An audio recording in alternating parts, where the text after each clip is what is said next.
Salut tout le monde et bienvenue dans cette revue de presse du dimanche. On démarre avec l'OM qui retrouve du cœur pour l'équipe. Victoire 3-1 à Lens pour les hommes de Roberto De Zerbi qui se relance après l'humiliation à domicile contre Auxerre. 3 bonnes mines titre l'équipe, en référence aux 3 buts inscrits, aux 3 victoires de suite à l'extérieur et aussi à la 3e place au classement. De bon augure avant le choc de dimanche prochain contre Monaco. De son côté, la Provence met en avant Valentin Rongier qui a retrouvé hier une place de titulaire.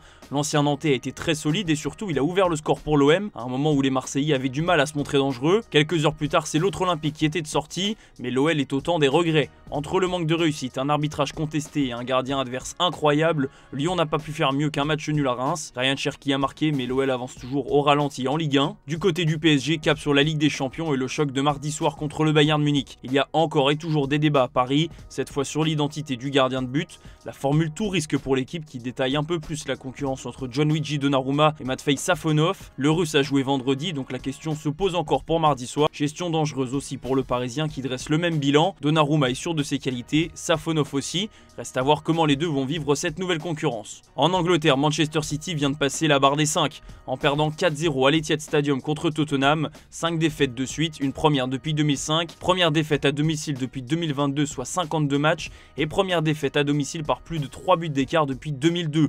Les stats font froid dans le dos et ça en dit long sur la crise que traversent les Sky Blues. Toute l'Europe est stupéfaite, à commencer par Marca.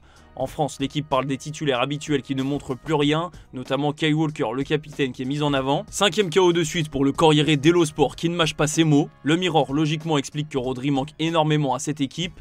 Des feux d'artifice pour Rodri avant le match pour fêter son ballon d'or et rien pendant la rencontre. Le Manchester Evening News relaye aussi les propos d'Erling Haaland. Même si la période actuelle est catastrophique, le Norvégien se réjouit de la prolongation de contrat de Pep Guardiola. Haaland est conscient de tout ce que l'Espagnol a apporté à City et c'est sûrement pas cette mauvaise série qui va le faire changer d'avis. Pour autant, Manchester City va devoir réagir rapidement, déjà parce que le week-end prochain il y a un déplacement à Liverpool. Cette semaine en Ligue des Champions, ils vont affronter Feyenoord, mais aussi parce que derrière eux en Première Ligue ça commence à chauffer. Grâce à sa Mercedes Enzo Fernandez, Chelsea a gagné à Leicester et revient à un petit point de City. Et aujourd'hui c'est aussi la grande première pour Ruben Amorim avec Manchester United. Le coach portugais ne veut pas ressembler à Sir Alex Ferguson ni à José Mourinho, il veut simplement imposer ses propres idées et ça commence ce dimanche avec un déplacement sur la pelouse d'Ipswich. Et en parlant de Manchester United, le Daily Mail nous indique que Ruben Amorim serait intéressé par Nuno Mendes. L'entraîneur portugais a déjà coaché le latéral parisien au Sporting, donc il connaît parfaitement ses qualités. Bon, le problème pour Manchester United, c'est que le PSG a prévu de prolonger l'international portugais et Nuno Mendes est clairement partant pour rester à Paris. Reste à savoir si l'appel de son ancien coach pourrait le convaincre ou non. On file en Espagne où une fois n'est pas coutume, c'est Kylian Mbappé qui fait la une de Marca. Un défi pour Mbappé, titre le quotidien madrilène. Match à Leganés ce dimanche pour le Real et c'est le moment pour l'ancien du PSG de briller. Ça fait 4 matchs qu'il n'a pas marqué, il sort d'une trêve internationale où il a pu souffler puisqu'il n'est pas allé en sélection. Carlo Ancelotti continue de le soutenir malgré la période difficile. Maintenant Mbappé doit montrer sur le terrain qu'il va mieux et ça passe par un gros match dimanche contre Leganés. L'équipe évoque un répit enfin salutaire, ce qui suggère que la trêve aurait pu lui faire du bien. Il a eu le temps de se reposer dans le travail, de prendre du temps pour lui. Donc réponse ce dimanche. En attendant, Mbappé ne sera pas le seul à être attendu. Selon le journal AS, Brahim Diaz devrait démarrer dans le 11 de départ. Il sort d'une trêve à 5 buts en sélection avec le Maroc. Et avec la blessure de Rodrigo, l'international marocain sait qu'il a une chance à saisir. Surtout que la semaine prochaine, le Real Madrid a un match très important en Ligue des Champions sur la pelouse de Liverpool qui écrase tout sur son passage depuis le début de saison. Toujours en Espagne, Sport parle du match nul du Barça concédé hier sur la pelouse du Celta Vigo.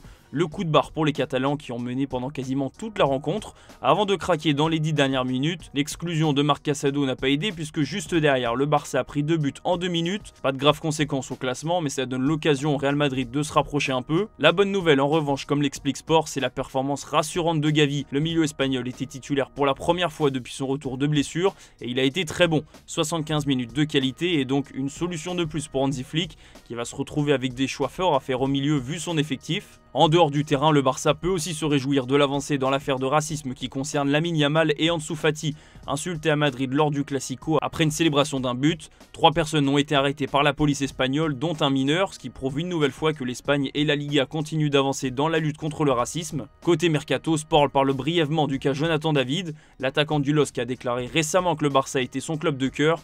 L'intérêt est réciproque, mais il y a plusieurs interrogations. Déjà sur le prix, parce que même s'il est en fin de contrat, on pourrait arriver à 80 millions d'euros en prenant en compte les primes à la signature, le salaire sur 4 saisons, les commissions d'agents, bref. Ça fait cher, surtout que Barcelone n'est pas convaincu que le Canadien soit aussi efficace en Catalogne qu'il l'est avec le LOSC. On finit cette revue de presse avec un petit détour par l'Italie. Le Corriere dello Sport revient sur le très triste 0-0 entre le Milan AC et la Juventus.